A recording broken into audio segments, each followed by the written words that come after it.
Sit you down, Mr. Gayapart. You were up there making speeches. 30 mad Apaches couldn't scare these people off. Thought maybe you could. I owed it to him to try, I thought. Once I saw weren't fit to live out there, sir. You did make it through what sounds like a long night. Yeah. This year, where you want to detail 10 more, right up into the mountains, I'm going to deny that one. Sir. I expect your protest. Here. You can put it down in writing. We'll look into it as soon as I can spare the men. As you know, right now, I can't. Have you seen this? Yeah, I brought it to you. No, when you're up there, have you seen this town? No? You should have asked. They would have pointed it out to you. He doesn't believe me. He thinks it comes of your drinking before noon, sir. I realized whatever was there, and I gather it wasn't much, it's all gone down in ash again. The Apache haven't put a scratch on this, have they? You just have to stand at the river, and you can see what the men and the women up there see. You have to bear in mind, they don't come out here the way we do. These people have been pushing the same wheel back home, around and around, till they can't bear another turn on it. That's the path they inherit. If they try to change it at all, they have to do it by inches. You may recall that's what drove us across the ocean to this country in the first place. You and I are standing guard in one of the last great open spaces, Trent. And there's no army of this earth that's going to stop those wagons coming, little as they're wanted. So I guess you'd like to explain that to the indigenous? I know. That may be a thing that never does get explained to them. Now, your Apache, he thinks that if he can salt the earth with enough of our dead, that he'll stop those wagons coming, spoil the place for us. But you study the newcomers. They'll look out at ever so many graves and it won't make the least difference. All they see is this. The place isn't unlucky. It's just a poor bastard under it. And that's what a man will tell himself, tell his wife, and they'll tell their children.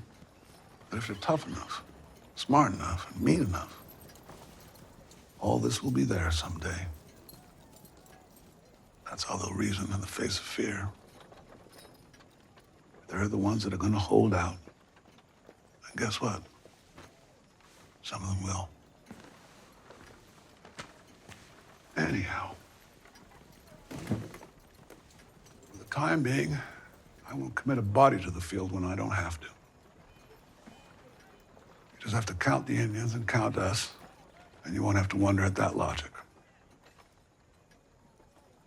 You and I have to look out for our own survival, Trent. And let this place do what it's done since time immemorial.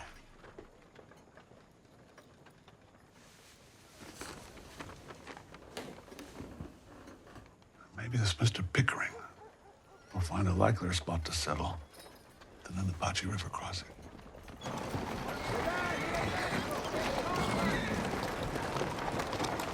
Did I give that young man something to think about, Sergeant? Or did I just make him angry?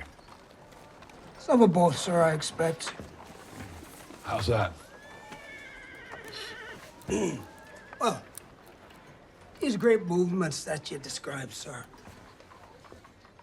He'd like to feel he's got a hand in them.